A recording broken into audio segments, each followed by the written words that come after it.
In the context of Gen Z, what I'm worried is that firstly, we are starting to earn at a later stage. My previous generations, they started their career when they were 20, 21. Now career starts around 24, 25. And they want to retire at 40, 45. Because the time frame is less, they try to compensate for the stringed time frame by taking extreme risks.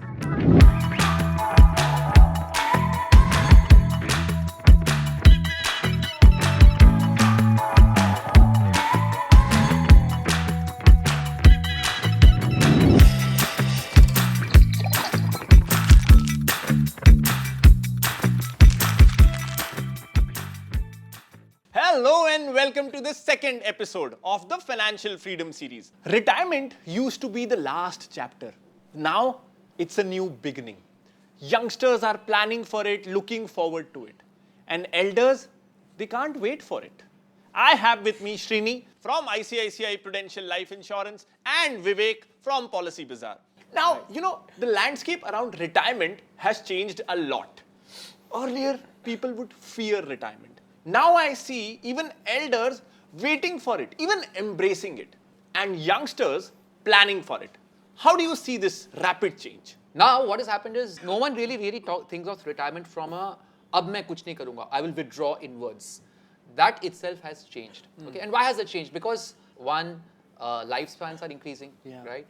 Till about 20 or 30 years back, the average Indian was living up to maybe 60s at best at an aggregate level. Two, earlier, after your active employment phase, you pretty much did nothing, right? The typical visualization of a rocking chair and that cane stick is where the visual cues of life after work. She is right. I think people want to follow their passion. Maybe somebody wants to open a cafe after they stop working. Maybe some people want to go trekking. Actually, that is something that is a new trend in India, really catching up, right? Which is a very, very. I'm going to come in right there and pop that bubble. This whole Gen Z, blah blah. Sorry. I love these guys. They're awesome. They're totally cool. But the reality of the thing is, all that is fine. Your lifespans are going to be longer. You're going to be healthier. You're going to have all the time in the world to remember me and time kind of a thing. But boss, you need to pay the bills, right? There are going to be bills even at that stage. So all those of us having aspirations of retiring early, guys, plan for it. It's important to tell them the nuts and bolts of it. It's not just I want to do something, it's going to happen by itself. You got to do things today in a disciplined way, planning for your life after you're 40 or 45, whenever you want to retire. It takes a lot of discipline and a lot of planning. So that is something, it's a message which we need to drive home. It's not just wanting to retire at a certain age, it's not going to make it happen. So, in the context of Gen Z, what I'm worried is that firstly, we are starting to earn at a later stage. My previous generations, they started their career when they were 20, 21. Now career starts around 24, 25. And they want to retire at 40, 45. So the working shelf life has actually reduced drastically. Absolutely, yes. And because the time frame is less, they try to compensate for the stringed time frame by taking extreme risks in their financial planning. And that's really dangerous because another aspect is life expectancy currently is 71. By the time they retire, it'll be touching 80 maybe. I think it's a great point, Pranjal. Shorter work spans in which you have to plan for a longer post-work span. The ancient scriptures, there's this shlok called Jivema Sharada Shatam. Okay, it means may you live 100 years. Okay. Today, Sharada Shatam, 100 years, it's going to be a reality. So, coming back to your point of shorter working spans plus significantly longer lifespans is a reality that people should come to terms with and start planning for it. I think when we retire, but our expenses don't retire. Oh wow!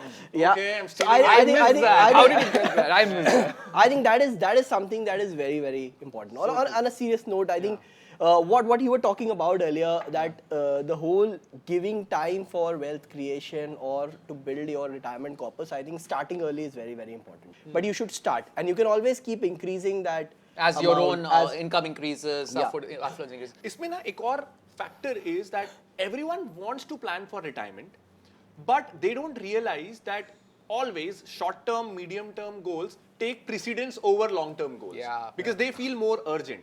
So when you do a general purpose saving for all your goals, it's the retirement that takes the biggest hit. That is why I feel planning separately through a separate instrument for retirement is essential. And to me, a good retirement product is a product in which you cannot easily redeem, because otherwise you will redeem.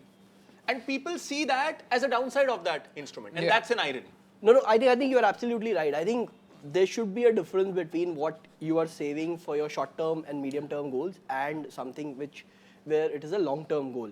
And I think some kind of discipline or a lock-in, like which is there in most life insurance plans. There is a lock-in of 5 years, right? Minimum 8 to 10 years horizon is what you have to look at for life insurance products.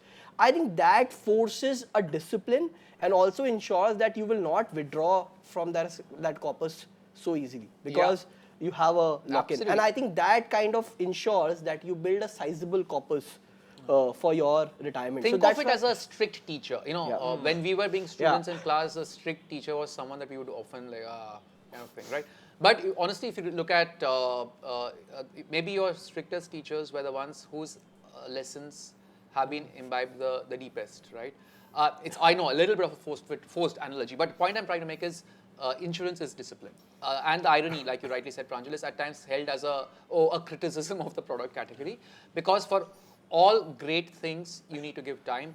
All great financial goals, you need to give time. And therefore, if you have a product which in its design has a time element baked in, good for you. Actually, the most interesting option there is that you can have a joint life option, that you get pension for your lifetime, and after you pass, your spouse can get pension. Right. And even the invested amount can actually be then returned as legacy to your nominee. So very, very interesting concept, and I'll tell you why. And I think a lot of people miss this point, that a fixed instrument which is guaranteeing for the next 30 years, 40 years, and if you live till 100 for 50 years, it is very, very hard. I'll tell you one thing, that when I started working, we still used to get FDs at 10%, 11%. Now, if you go with the top banks, I think 6-6.5% से ज़्यादा मिलना बहुत मुश्किल है. Great point, absolutely. And I think if you can lock in an interest rate for the next 30, 40, 50 years, I think that's a brilliant instrument. But somehow, I think people miss that point. People feel that maybe 7% today is not too much. But if you look at it, it's a guarantee for 40, 50 years. It has a lot of value. Yeah. Especially in case of retirement. Yes, and एक और चीज़ है ना कि the good thing is insurance companies nowadays are also coming with plans where this guaranteed income will also increase. That's important. Will also increase at a rate which I'm telling you today. Okay, so now nothing is going to be a complete inflation hedge, because inflation could keep anything. But if I keep telling you कि sir अगर आपको इस साल पहले साल में आपको 100 रुपए गारंटी दे रहा हूँ, अगले साल 105, 115, whatever, you have a predictability, right? The moment you have predictability, you're in much greater control. So that's the other thing about annuity, apart from the things which Vivek just spoke of. Okay, wow.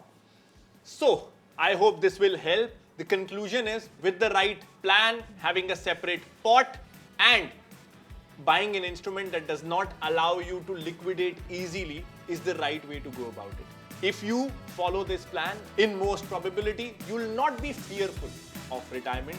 You will actually look forward to the freedom it brings. In the next chapter, we'll talk about the ultimate freedom. This feeling that our family is safe no matter what happens. In the final chapter of the Financial Freedom series, we'll discuss the future you can't predict.